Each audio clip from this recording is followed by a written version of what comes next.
On rend grâce à Dieu pour tous ces merveilles et nous remercions particulièrement nos panélistes. Alors, cela remonte à 10 ans, en 2014, que nous avons eu cette idée de créer cette organisation. On était fraîchement sortis de l'université en tant que jeunes étudiants et nous avons constaté que nous avons fait une filière informatique. On est sorti analyste programmeur, gestionnaire informaticien, ingénieur réseau, etc.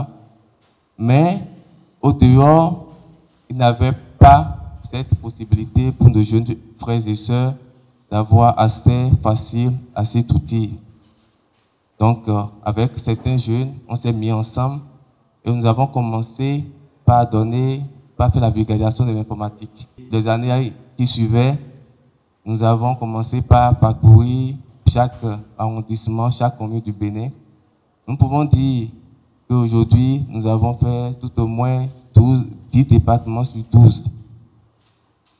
Quand nous avons fini avec cette vocation pour le numérique, nous avons constaté qu'il faut réellement porter une assistance à nos frères et sœurs, certainement des enfants orphelins, ceux qui n'ont pas peut-être les moyens de survivre.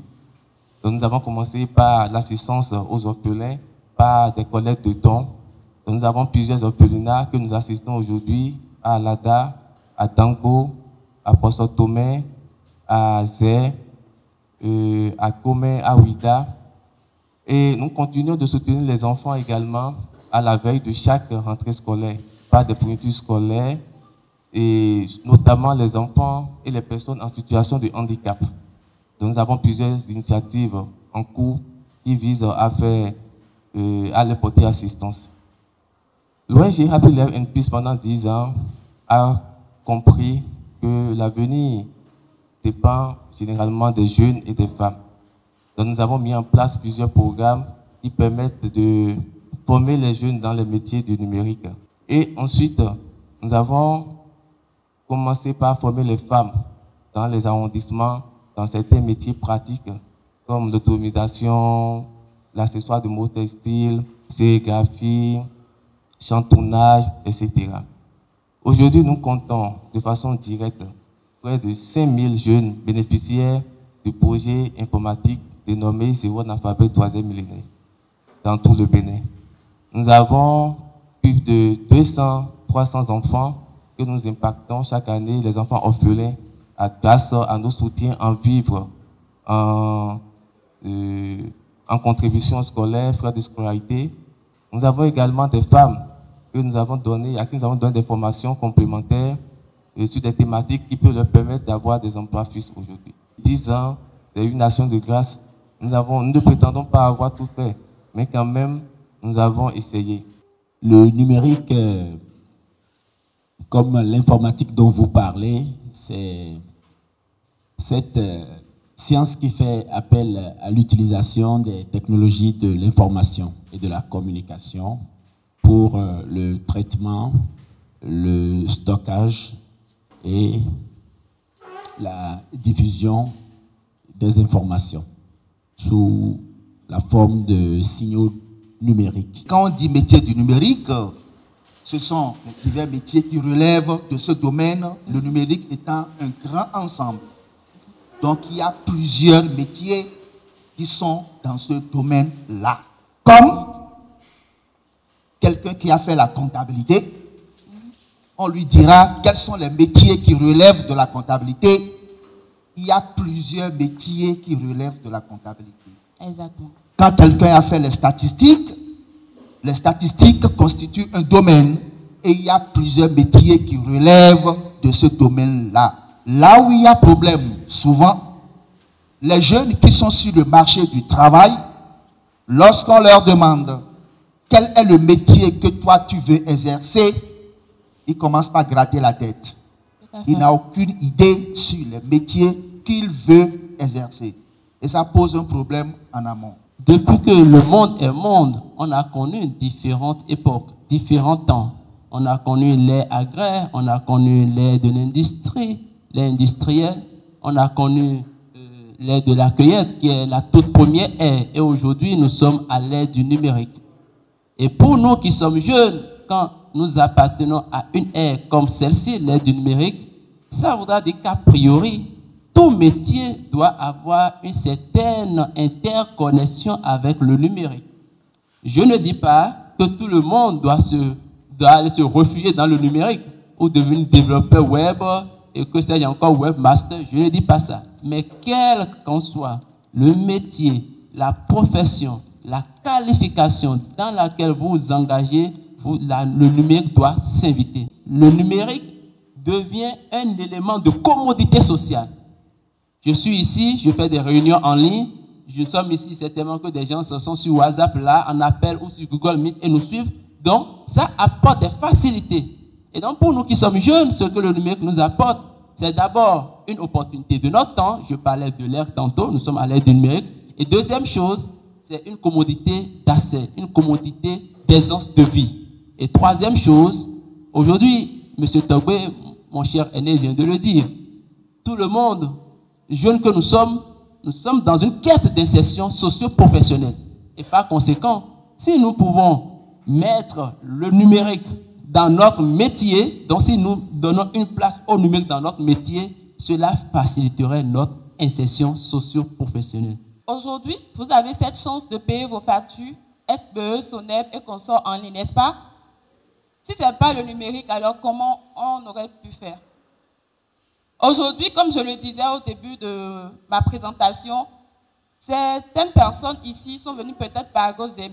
Si ce n'était pas le numérique, vous allez faire comment? Mais toutefois, il y a une différence entre numérique et digital. Le digital fait partie du numérique. Est-ce que vous le savez? Donc, la numérisation, c'est un peu comme le concept qui consiste à rendre un peu ces documents papier en support électronique, manipulable et via l'outil informatique. Mais le concept de digitalisation résulte un peu dans le sens où nous mettons en place des outils, des plateformes pour accéder, par exemple, à des services en ligne, des services directement accessibles par l'usager sans que ce dernier ne puisse se déplacer. Nous sommes dans un concept dans lequel l'école, de façon historique, traditionnelle, forme pour l'emploi. Ça, c'est un secret de Polichinelle. Il n'y a plus de débat autour. L'école, dans sa conception de base, forme pour l'emploi. Et vous allez voir, tous les indicateurs sont mis en branle à cet effet. Faites tout possible pour être premier, parce que pour avoir un bon emploi, il faut être majeur de ta promotion, il faut être premier dans ta génération. Donc, on cherchait le meilleur. Quand l'enfant n'a pas la moyenne, on le tape. Il faut avoir 20, il faut être brillant. Et donc, pendant des années, nous sommes restés dans ce conditionnement et on a espéré un emploi, mais finalement, à terme, on nous a dit l'emploi qu'on vous a promis, l'emploi pour lequel on vous a fait chanter, l'emploi pour lequel vous êtes échinés jour et nuit, sous soleil, sous la pluie, pour avoir 20 dans toutes les interrogations et brandir à qui veut l'entendre. J'ai 18 de moyenne, 20 de moyenne. Cet emploi, écoutez, chers amis, n'existe plus. Mais pendant 15 ans ou 20 ans, le sujet ne s'est pas formé à l'entrepreneuriat. Il s'est formé mentalement pour l'emploi. Ce qui fait que lorsqu'il finit, on dit va dans l'entrepreneuriat parce que la porte de l'emploi est très serrée, restreinte, il n'y a plus de place pour tout le monde. Il se retrouve à lui-même et il devient donc un amateur entrepreneur.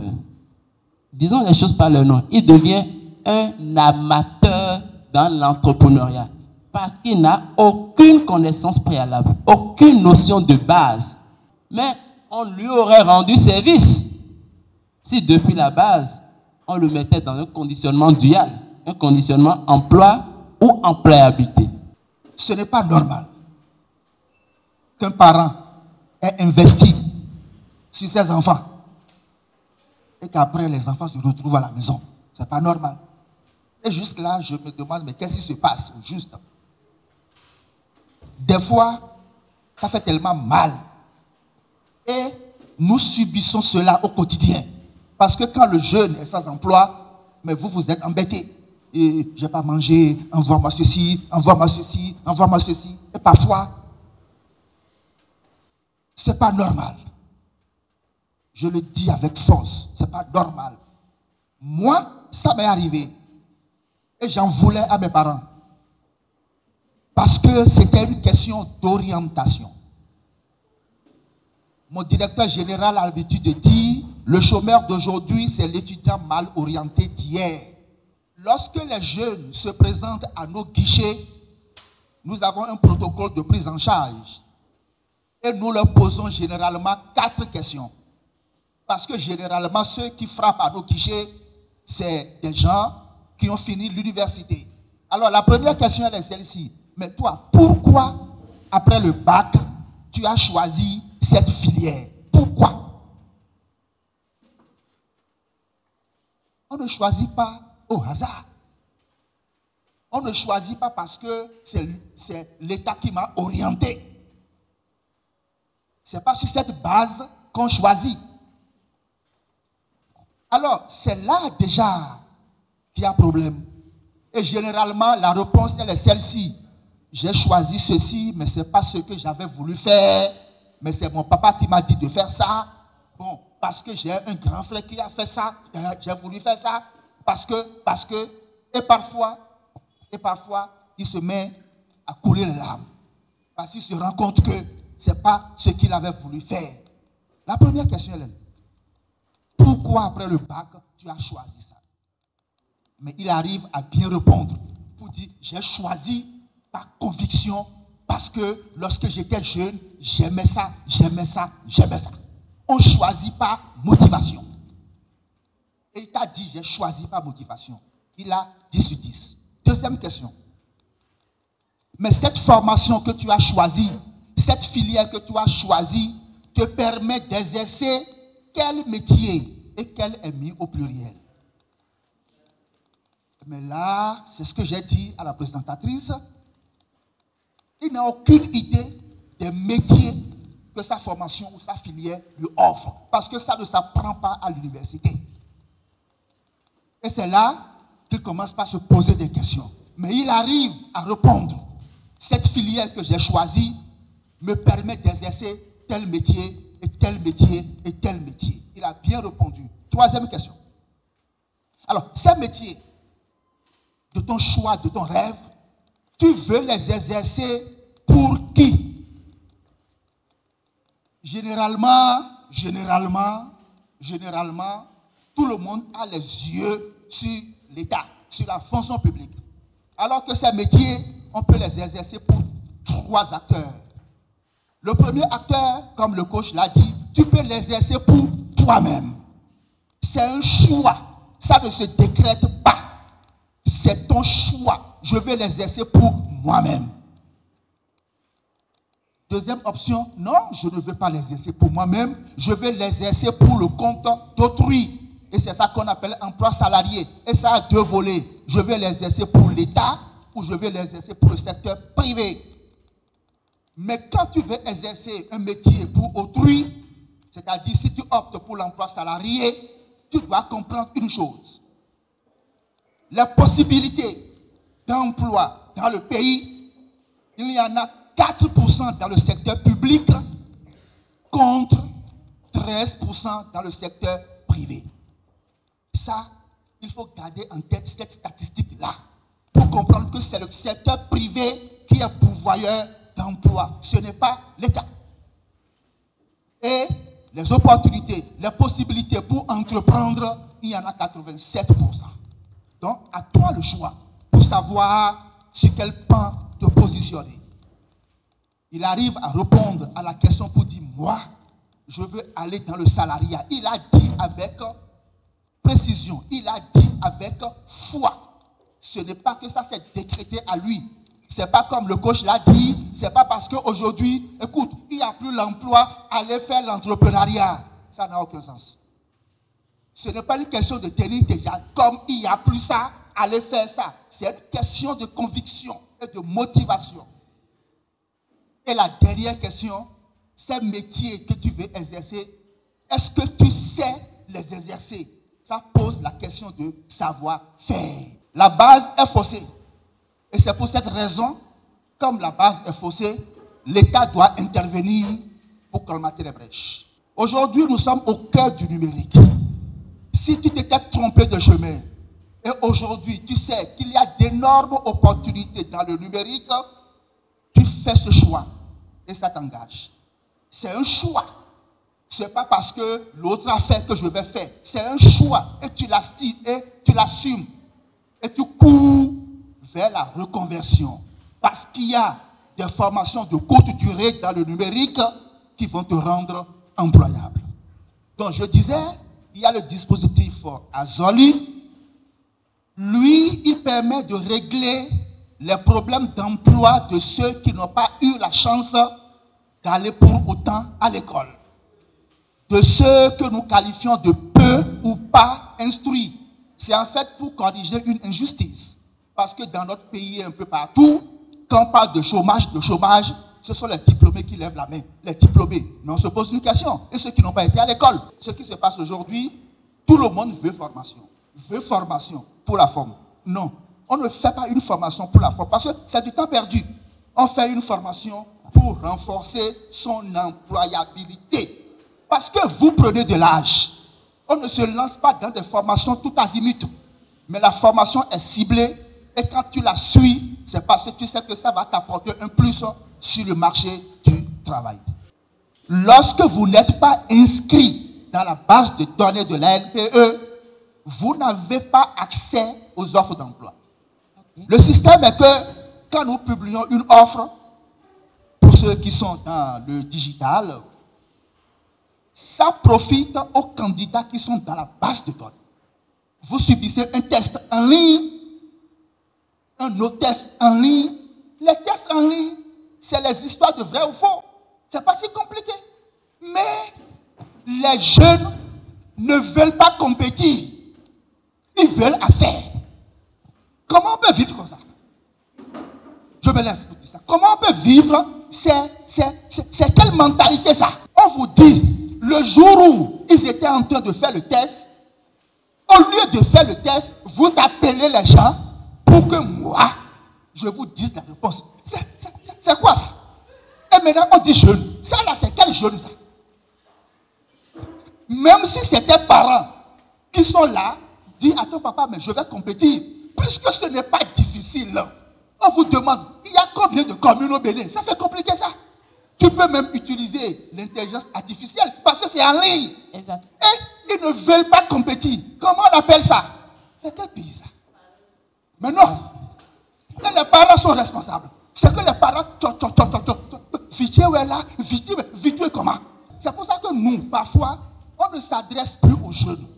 C'est que on fait des communications, on s'adresse plutôt aux parents. Libérer les enfants, laissez-les, la compétition. Ça, c'est quel pays ça? Le jeune doit travailler sur sa personnalité. Le premier élément qui permet à un jeune d'avoir une facilité d'insertion socio-professionnelle, ce n'est pas son diplôme d'abord. Il faudrait que nous nous résolvions à comprendre et à intégrer ça. Votre diplôme vient après. Je vous vois, vous êtes là. Mais ce qui peut m'amener à la fin de cette communication, de ce panel, à me rapprocher de X et Y, à lui remettre ma carte de visite, c'est l'état qu'il me communique de loin, la personnalité. Mais il ne sert à rien d'avoir un contenant banal, peu désirable, détestable, contesté et estimer après qu'il ne m'aime pas, il ne m'apprécie pas. Le jeune doit travailler sur sa personnalité. Donc, lorsque le jeune estime que parce qu'il a la licence, ce n'est pas un droit à l'emploi, parce que j'ai le master, ce n'est pas un droit à l'emploi, c'est tout, tu attends, j'ai une licence en tel domaine. Non, il faut investir sur sa personnalité. Aujourd'hui, vous voyez vos frères et sœurs peut-être à la maison se faire d'argent. Et vous, immédiatement, vous vous dites peut-être c'est le second ça, ou bien, vous savez de quoi je parle. Mais est-ce que vous savez que l'opportunité même en numérique et en digital, vous pouvez vous faire de l'argent en restant chez vous. Travailler même en freelance, si vous ne voulez pas aller chercher les informations sur les sites et tout. Qu'est-ce qu'on appelle le numérique, comme je vous disais? C'est la transformation. Aujourd'hui, le numérique permet à toutes les personnes, c'est-à-dire que vous soyez agriculteur, que vous soyez informaticien, que vous soyez comptable, que vous soyez même vendeuse à Tokpa, ça vous facilite la vie. Avant, on allait payer à Tokpa, n'est-ce pas? On prenait notre dème, on allait payer, on rentrait. Ou bien, aujourd'hui, il y a tellement d'applications où vous pouvez juste commander ce que vous voulez à Tokpa. On va chez la même vendeuse qui vous vend habituellement et puis elle met les choses que vous avez commandées, on vous ramène ça. Est-ce que ça, c'est pas le numérique? Est-ce que c'est pas le numérique? Donc, du coup, le numérique, c'est tout ce qui a rapport avec la transformation. Avant, par exemple, pour faire les CIP, il fallait aller quelque part, se mettre en rang et tout. Mais aujourd'hui, vous pouvez le faire en ligne, n'est-ce pas? C'est ce qu'on appelle le numérique. Maintenant, pour revenir dans le digital fait partie du numérique, comme je le disais. Et le digital facilite tout ce qui a rapport avec le numérique. Quand on parle du digital, il y a par exemple beaucoup de métiers. Il y a le community manager. Aujourd'hui, si vous êtes un community manager junior, vous avez au moins 100 000 francs le mois. Votre question, je pense que votre question serait de demander comment devenir par exemple community manager. Est-ce que chez vous, à la maison, vous prenez votre portable, est-ce que vous vous écrivez? Quels sont les métiers du numérique? Quels sont les métiers du digital? Aujourd'hui, nous avons la chance, que ce soit Google ou plusieurs autres plateformes, vous pouvez avoir des certificats en ligne. Et pour travailler quelque part, on ne vous demande même plus, hein, même si vous avez le bac, BTS et tout, est-ce que vous êtes parti à l'école du numérique, du digital? Non, non, non, non. Vous avez les compétences, vous avez le certificat, on vous met à l'œuvre seulement. Dans le digital, il y a le développement web. Vous allez vous dire, ah non, coder, je suis agriculteur, je ne peux pas coder, je ne peux pas faire ci. Mais est-ce que vous avez essayé? Coder, c'est passionnant, je vous dis. Moi, je connais des gens qui ont fait l'agriculture, des trucs. En fait, quand vous les voyez coder, vous allez vous demander, est-ce que leur base, c'était, est-ce que ces personnes ont fait des études en agriculture? Parce que ça n'a rien à voir. Il y a on dit par exemple, rédacteur ou rédactrice web. Ça vous coûte quoi de vous former en ça, de rester chez vous et d'écrire des articles? Quand je parlais tout à l'heure de personnalité, je ne sais pas trop si vous avez compris. Quand on parle de personnalité, on parle de votre personal branding. Qui parle de personal branding parle de la manière dont vous vous présentez. Quand vous sortez de votre maison, même si vous avez un franc à la maison, sortez comme si vous avez 1000 francs. La personne qui va vous voir, c'est un peu comme si vous venez en entretien d'embauche. Je prends l'exemple de la même simple. Vous, aujourd'hui, vous êtes des jeunes et vous vous dites que voilà, il faut boire, il faut faire la vie. Faites la vie, il n'y a pas de souci. Mais comment vous allez peut-être faire la vie jusqu'à boire, peut-être avec les bouteilles comme ça et poster ça sur les réseaux sociaux? Vous avez oublié. Mais 5 ans après, vous vous dites que je suis diplômé en gestion, je suis diplômé en ci, et on lance des recrutements. Vous venez par exemple, on vous dit quelles sont vos compétences, peut-être que vous êtes même bien dans les domaines cités et tout. On vous dit, est-ce que vous êtes de nature, quelle est votre présentation sur les réseaux sociaux? Vous avez dit, moi, ah non. Le recruteur, vous êtes là comme ça, le recruteur devant son PC, vous ne savez pas ce qu'il regarde. Il va checker en même temps qui est cette personne devant moi. Et aujourd'hui, il y a tellement de réseaux sociaux, il y a LinkedIn, il y a Twitter, il y a Facebook, il y a Instagram, il y a Pinterest, il y a tellement de réseaux sociaux. Et vous le savez très bien. Vous allez dire, mais j'ai été tellement bien à l'entretien, j'ai répondu à ces questions, je me suis bien habillée, mais qu'est-ce qui n'a pas marché? Est-ce que ça ne vous arrive pas? Est-ce que parfois ça vous passe par l'esprit d'aller voir ce que vous avez mis auparavant sur les réseaux sociaux? Est-ce que vous pensez que vous ne pensez pas que ce sont ces choses-là qui vous suivent? Donc, quand on parle de revoir votre manière et tout, aujourd'hui, le numérique, le digital, ça offre beaucoup d'opportunités. Allez-y sur les réseaux sociaux, allez-y sur les sites pour chercher d'emploi. Faites ce que vous pouvez faire, mais ne restez plus chez vous pour dire ah, je ne maîtrise pas le digital, je ne maîtrise pas le numérique, je n'ai pas les compétences nécessaires et tout. Sortez de votre zone de confort. Sortez, gardez cette phrase en tête avant de quitter ici. Sortez de votre zone de confort. Je n'ai pas d'aller voyager, aller en Côte d'Ivoire qu'on sort. Sortez de votre zone de confort. C'est un travail personnel à faire sur vous-même. C'est vrai, nous sommes sur les réseaux et c'est pour des distractions. Facebook, regarder des vidéos, TikTok et tout ça. Mais nous ne cherchons pas en réalité l'information. Oui, il y a certains qui cherchent, mais qui n'y trouvent pas parce qu'ils ne savent pas où trouver cette information. Cette information n'est pas disponible pour eux. Donc, ce qui fait qu'ils n'ont pas accès aux emplois.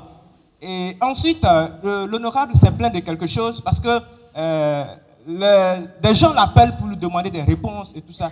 Oui, c'est ce qui arrive aujourd'hui parce qu'on dit que les relations vaut mieux que les diplômes. Et quand on a quelqu'un en haut sur la mangue, ou bien le manguier, si vous me le permettez, on est obligé de lui faire recours, de l'appeler pour dire aidez-moi, faites-moi ceci, faites-moi cela. Donc ce n'est pas totalement, je dirais, une faute aux jeunes. Maintenant, ma question est celle-ci. Quel conseil vous pouvez donner aux jeunes filles qui sont sur TikTok et qui s'habillent de façon bizarre, soit disant qu'elles sont en train de chercher de l'argent sur les réseaux? Est-ce que c'est une bonne chose de chercher de l'argent sur TikTok et en s'habillant de façon bizarre? À ce niveau, je profite pour vous dire, par exemple, que ne soyez pas étonnés qu'on vous dise, par exemple, qu'en Chine, il n'y a pas de TikTok. Les Chinois n'utilisent pas TikTok. Et pourquoi en Afrique, en l'occurrence dans nos pays, cela est permis? C'est autre réseau, vous verrez, en Chine. Et c'est tellement réglementé et suivi où les enfants ne sont pas appelés à aller sur n'importe quel site pour aller voir du n'importe quoi, avec des paramétrages assez précis par rapport à la durée, le nombre d'heures maximales qu'ils peuvent faire sur un site. C'est un peu pour dire qu'il y a encore un travail qui doit se faire pour l'éducation, c'est-à-dire relativement à l'éducation numérique et les responsabilités des différents acteurs, tant au niveau gouvernemental et tout, sont engagés. Il y a tout sur Internet. Le coach a parlé de réseau. À travers un réseau, vous êtes facilement informé. Le réseautage, c'est pour avoir l'information. Et quelqu'un l'a dit, c'est celui qui a l'information qui a le pouvoir. Donc, c'est déjà ça. On n'utilise pas un réseau dans un autre sens. Mais ce que moi, je vais vous dire est ceci. C'est-à-dire que, est-ce que, en fait, tout le monde n'est pas à la recherche d'emploi. Il y a des gens qui plaisantent. En fait, ils n'ont pas de problème. Bon, ils trouvent à manger à la maison. Et puis, si tu avais des problèmes, vraiment des problèmes, tu t'en sortiras. Tu t'en sortiras. Et je peux témoigner l'importance du réseautage. Le réseautage et également les forats dans lesquels nous nous retrouvons sur WhatsApp.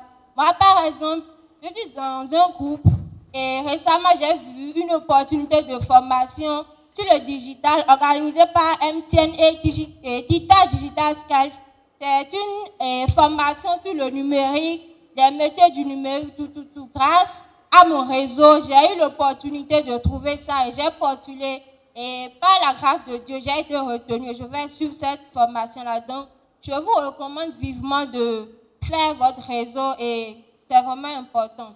Ma question est celle-ci. Et le monsieur a parlé du site pour s'inscrire sur la NPE.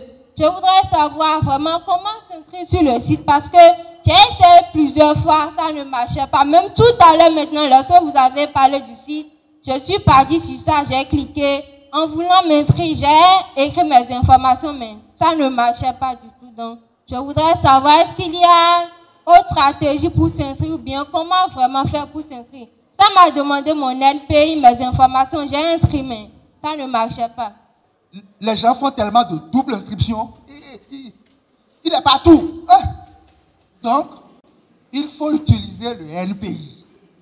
Donc, si le nom n'est pas écrit correctement tel que c'est sur la carte, ça va souligner en rouge. C'est le principe. Bon, maintenant, d'autres aussi disent que c'est difficile. Bon, mais qu'est-ce qui est facile dans ce monde? Rien n'est facile. Si la chose était facile là, la chose n'a pas de valeur. Mais dans le même temps, où d'autres disent que c'est difficile, mais d'autres s'en sortent. Mais eux là, ils font comment? Bon, et pourtant, on est tellement actifs sur d'autres réseaux. On est tellement actifs sur d'autres réseaux. Ce que vous dites, c'est vrai. J'ai posé une question à notre informaticien, à nos informaticiens, que la qualité d'une plateforme dépend entre autres de la facilité que les utilisateurs ont pour s'y inscrire. Ça, c'est vrai. Je vous assure. Ça, c'est entre nous. Et le DG nous en veut aussi pour ça. Mais d'autres arrivent à s'inscrire. Seulement que cette plateforme a été faite par des Béninois. C'est ça qui est intéressant. Parce que dans le passé, je ne sais pas pourquoi les services publics d'emploi font ça, on fait recours aux Marocains, comme si c'est à l'extérieur qu'il y a. Ça a été développé par un jeune Béninois. Il y avait cela jusqu'à quelques jours, et c'est ce que je vous disais tout à l'heure quand on dit entrepreneuriat employabilité. La MP a lancé un recrutement de coach sur le programme SNV. Et j'y ai postulé, et avant, on m'a demandé de m'inscrire d'abord sur le site. C'était la première fois pour moi. Ce que je dis, c'est juste 2 semaines, hein, c'est pas encore si lointain, je pense que c'est encore en cours. Mais en voulant m'inscrire, tout comme vous, ça n'a pas marché. Et sur mon Deo Gracias, c'est tellement subtil, il y a tiré en Deo et Gracias. Et comme en voulant en renseigner mon nom, je n'ai pas mis le tiret, c'est pour ça que ça ne marchait pas. Et c'est quand j'ai mis maintenant le tiret que ça a pris. Je fais partie de ceux qui pensent que les histoires d'entrepreneuriat, ça ne concerne uniquement que les personnes qui vivent dans l'espace, quoi. Sûrement parce que j'ai connu des personnes qui ont entreprendre des choses qui, en long terme, c'était pas réfléchi, quoi. Bon, ma question c'est celle-ci. Les histoires d'entrepreneuriat, c'est des choses qui ne dépendent. La question c'est de savoir si l'entrepreneur ne dépend pas uniquement de l'environnement dans lequel nous sommes, quoi. Okay. L'entrepreneur, c'est quelqu'un qui au départ se détache de son réseau de base parce qu'il est souvent incompris.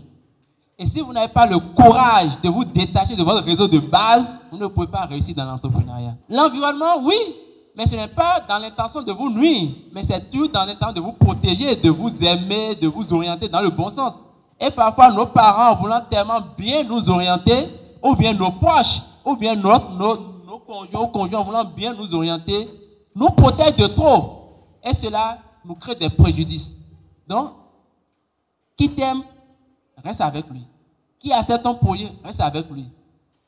En entrepreneur, ton réseau, ce n'est pas ton histoire de nous gardons même de famille, c'est la famille, même père, même. On n'est pas dans ça en entrepreneuriat. Est-ce que tu épouses mon projet? Est-ce que tu es prêt à m'accompagner? C'est lui qui est ton réseau. Vous me comprenez? Dans l'environnement, oui, mais créez votre propre réseau. Ton propre réseau, ce n'est pas seulement ceux qui sont dans ta cour. Si c'est la personne dans ta cour et n'épouse pas ton projet, il n'est pas dans ton réseau. Vous me comprenez? Qui est contre nous n'est pas avec nous. C'est ça l'entrepreneuriat. Moi, je dis toujours que l'entrepreneuriat, c'est une alternative pour la jeunesse. Parce que nous avons aujourd'hui l'État central qui ne pourra jamais tout faire. Donc, en tant que jeune, il est important d'apprendre un métier. Vous pouvez appeler le métier, vous pouvez expérimenter cela en entreprise. Le coach l'a dit, c'est très important d'avoir l'expérience.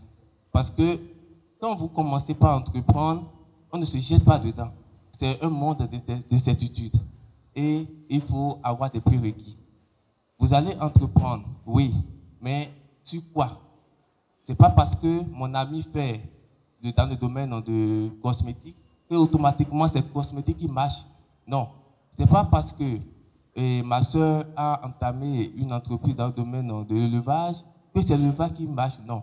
Quelles sont vos aptitudes? Si vous n'avez pas une formation de base dedans, vous allez vous former dedans. Et après, ce que nous observons dans l'entrepreneuriat toujours, c'est quoi? C'est l'étude environnementale. On ne sait pas, la cible c'est quoi? Les gens veulent de quoi? On se lance dedans et enfin, on dit qu'on a échoué. La communication qui est autour, le marketing, ça, c'est les experts qui en parlent. Il a comment toucher la cible. Vous savez, en entrepreneuriat, pourquoi les gens échouent toujours? Ils confondent leur poche à la poche de l'entreprise. C'est deux choses différentes. Votre chiffre d'affaires, ou bien la recette que vous faites n'est pas votre bénéfice. C'est différent. Il faut dégager des charges pour voir ce que vous avez comme profit. Et c'est ça que vous pouvez prendre pour faire également vos dépenses. Donc, ce sont des secrets peut-être de l'entrepreneuriat. Moi, je ne suis pas, ça fait quelques années, peut-être 5-6, que je suis dans l'entrepreneuriat, mais nous apprenons le jour au jour par rapport à ça. Les experts vous diront qu'en entrepreneuriat, il faut toujours apprendre. Et en leadership, on cesse d'apprendre et on échoue. Donc, le jour où vous cessez d'apprendre, ce jour vous allez échouer. Pour nous, chaque jour, c'est une opportunité d'apprendre davantage. Je suppose que vous êtes en communication avec un ami par WhatsApp. Et ce dernier vous envoie sa photo. Et consciemment ou inconsciemment, dans vos manipulations, il se fait que la photo envoyée par cette dernière ou ce dernier se retrouve sur les réseaux sociaux par simple mauvaise manipulation. Et imaginez un instant que la photo dont il est question soit une photo, par exemple, où l'intéressé est dans une position ou une situation plus ou moins intime. Et vous balancez cette photo. Savez-vous que l'article 574 du Code du numérique a prévu une sanction de 5 ans d'emprisonnement et de 5 millions d'amende lorsque vous balancez la photo d'un proche à vous dans ces conditions, par exemple, et que cette photo se retrouve sur les réseaux sociaux? Beaucoup seront surpris. Ce n'est qu'un exemple. N'allez pas sur n'importe quel site pour aller chercher l'information. Donc, c'est important de découvrir par vous-même comment reconnaître qu'un site est certifié et que ce site est effectivement le bon. Sinon, pour les achats en ligne, par exemple, relativement au e-commerce, par exemple, vous pouvez voir des sites où vous avez les informations même pour passer des commandes, faire des achats en ligne, mais bizarrement, c'est des sites des arnaqueurs. Quelqu'un qui met une caméra devant sa maison, par exemple, sans l'autorisation de l'APDP. L'APDP, entendez, l'autorité de protection des données à caractère personnel. Et il dit que oui, c'est pour sa sécurité. Il met ça au dehors pour voir les passants, n'importe qui et tout ça. Ça tombe dans la rue sans l'autorisation de l'APDP. Savez-vous que c'est punissable par la loi? Le Code du numérique va vous donner encore les détails par rapport à ça. C'est extrêmement intéressant. C'est près de 637 articles et vous aurez l'occasion de parcourir tout ça et en maîtriser vraiment le contenu. Alors, le second aspect que je voudrais aborder, c'est par rapport aux opportunités dans le secteur du numérique. Je peux vous garantir que le seul secteur qui, à l'horizon 2030-2040, soit le secteur où beaucoup de nouveaux emplois vont encore se créer, c'est le secteur du numérique. Nous sommes en 2024, mais figurez-vous qu'il y a des métiers du numérique qui ne sont pas encore nés aujourd'hui et que peut-être dans 5 ans, voire 10 ans, de nouveaux métiers naîtront encore dans ce secteur. C'est un peu pour vous dire que c'est important d'aller vers le numérique parce que c'est le seul secteur où vous êtes sûr de ne pas chômer. Par le passé, on n'entendait pas parler de rédacteurs de contenu web. Aujourd'hui, les pigistes sont en vogue. C'est un métier. Et c'est ainsi que de nouveaux métiers se créeront où, lorsque vous êtes dans ce domaine, vous êtes sûr que vous n'allez pas chômer. La famille des métiers du numérique, elle est assez grande. Normalement, parlant de métiers du numérique, on devrait aborder ça. Il y a le domaine de l'intelligence artificielle, vous en avez entendu parler de ça. Il y a le domaine, par exemple, de l'Internet des objets. Si peut-être vous n'en avez peut-être pas entendu parler une fois, l'Internet des objets ou les objets connectés. vous pouvez fabriquer une couveuse intelligente, par exemple. Les feux intelligents aujourd'hui existent où, sans que vous ne fassiez intervenir un acteur, en fonction de la densité du flux, c'est-à-dire de la circulation, le feu même programme en fonction des durées selon la file d'attente du côté A ou du côté B. C'est-à-dire que s'il y a plus de passagers qui viennent dans ce sens, automatiquement l'information est renvoyée dans la base au niveau central où on sait qu'on doit permettre à ceux-là de passer pour libérer la circulation. Ou si quelque part il y a peut-être 2 ou 3 personnes, rapidement ces 2-là passent et ça passe au rouge. Donc, il y a l'Internet des objets. Ce que vous faites maintenant vous fera demain. Celui qui chante trop aujourd'hui, ça veut dire qu'il donne les signaux de ce que lui sera demain.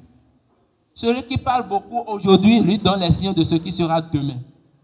Celui qui fait beaucoup la pagaille aujourd'hui, il donne les signaux de ce qui sera demain. Celui qui manque du respect envers les gens, envers ses parents, envers ses anciens, aujourd'hui, donne les signaux de ce qui sera demain. Demain n'est pas une surprise, demain n'est pas un miracle. Demain n'est que la conséquence d'aujourd'hui. Dès maintenant, commencez par vous intéresser à la connaissance. Soyez des insatiables de la connaissance. Il n'y a pas, on n'est jamais trop jeune pour réaliser de grandes choses. Il y avait cela, quelqu'un, j'étais à Parcours pour une communication et on me demandait votre âge. On dit, coach, est-ce qu'on peut connaître votre âge? Je dis, vous me suivez à cause de mon âge ou à cause de ce que je vous dis? Il n'y a pas un âge pour créer de l'impact. Même enfant, vous pouvez faire de l'impact. Prenez votre vie en main, responsabilisez votre vie. La preuve, quand vous avez 40 ans, peu de gens ont encore leurs parents en vie. Ou bien, donc votre vie, c'est votre vie. Si mon père, si ma mère, on n'est pas dans ça. Tu as eu la chance de nous écouter ce matin. Prends ta vie en main. Ce que ton père peut te faire, il te le fera. Ce que ta mère peut te faire, elle te le fera. Mais, écoute, ne fais pas dépendre ton évolution d'eux. Et c'est pour ça, dans chaque coaching, quand les gens culpabilisent leurs parents, tout le monde n'a pas la chance d'avoir un père qui est présent. Ce n'est pas un péché. Ne l'estimez pas que c'est à cause de mon père, il n'a pas mon souci, j'ai demandé, il ne me donne pas. Non, tu n'as pas peut-être cette chance, mais tu as une chance ailleurs. Ne critiquez pas ce qui ne va pas. Convertissez ce qui ne va pas en opportunité. Et gardez une chose, ce que vous êtes aujourd'hui sera la conséquence de ce que vous serez demain. L'aspect que le monsieur vient d'énumérer, c'est ça qui a attiré mon attention sur l'école du numérique à Semen City. Je me suis renseigné là-bas pour une formation de 6 mois. Ils m'ont dit que je dois payer 1 600 000. Jeune, comment il peut avoir cette somme pour m'inscrire, bien que j'ai la volonté? Donc, c'est une interrogation. Si vous pouvez trouver une solution à ça, pour former les jeunes à moins de cours, et leur suggérer comment dénicher les talents, les bonnes volontés, qui veulent vraiment se faire former et les encourager à nourrir leurs ambitions. 1 600 000 francs pour se faire former pour une formation de 6 mois. Moi, je vous dis ceci. Dans cette liste de personnes à former, je vous assure qu'il y a des gens qui n'ont personne, qui n'ont pas de moyens et qui sont dans la liste des personnes formées. Qu'est-ce que je veux dire par là? Les opportunités pour recruter les profils pour la formation viennent. Et lorsque vous postulez et que vous validez, vous pouvez suivre cette formation-là même gratuitement. Donc, c'est déjà vous donner une idée de la valeur et du coût de la formation si vous devez y aller directement. C'est des formations vraiment de qualité.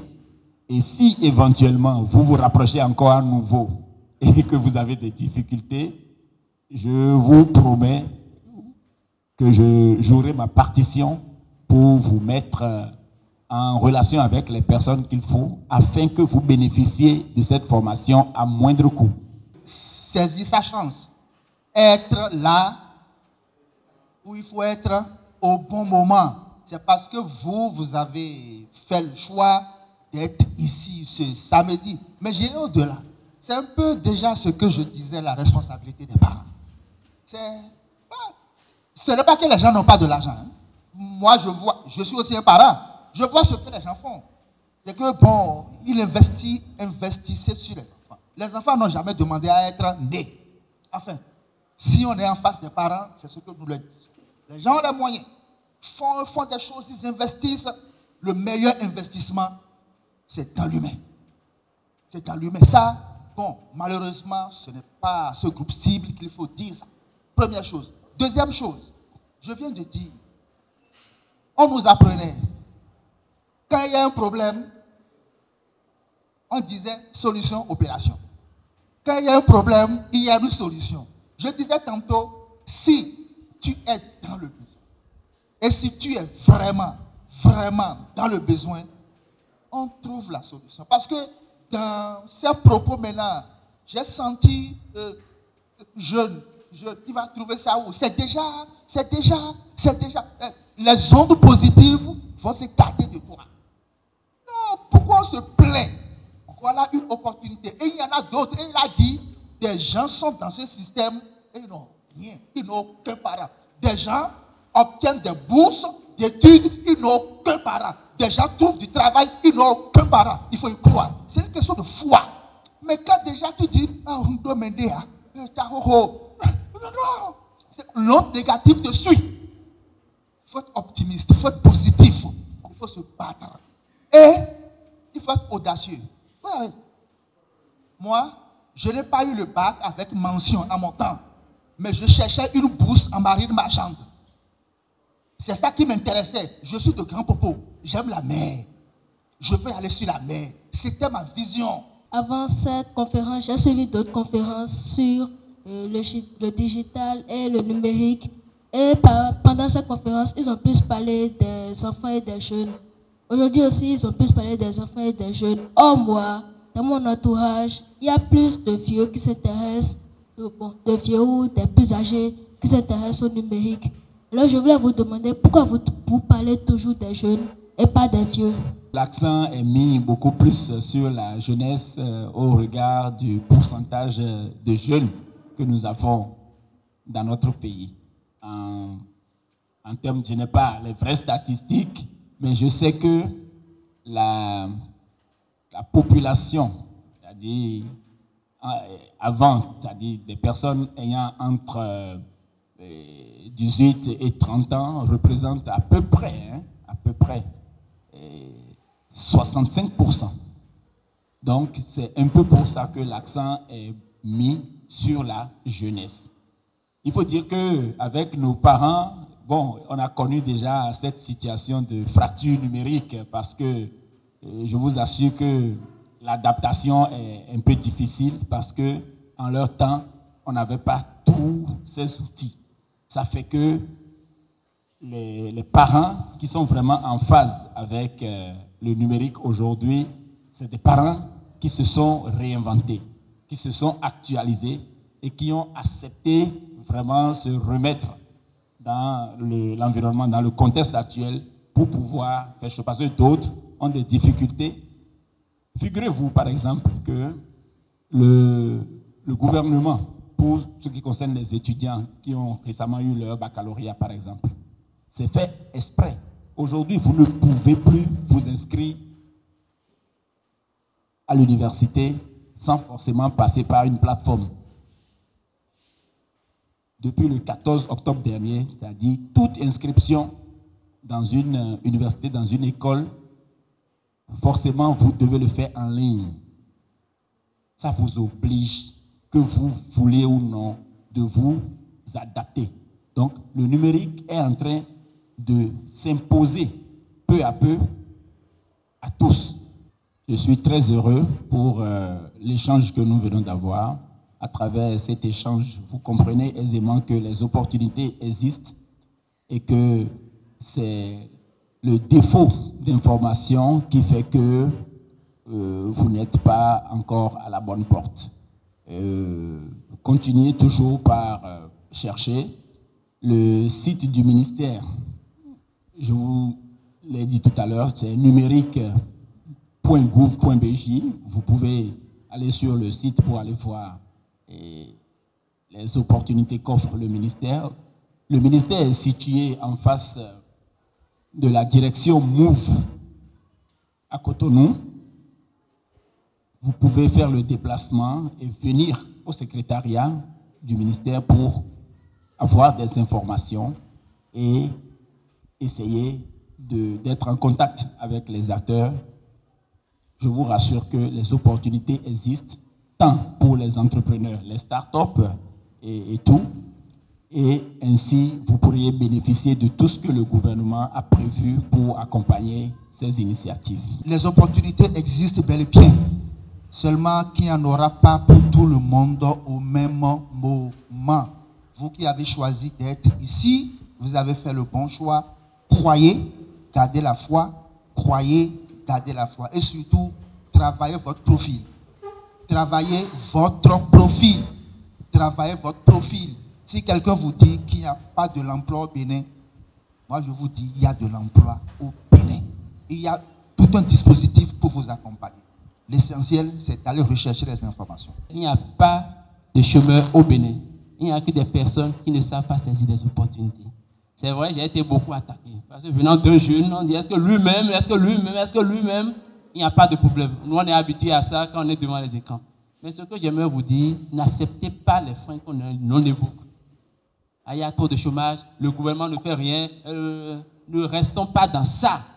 Sortons des sentiers battus et cherchons à créer notre propre histoire. Être jeune, c'est une opportunité. Mais avant, soyons bons dans notre domaine. Investissons sur nous-mêmes. Et à concurrence égale, la différence est dans les détails.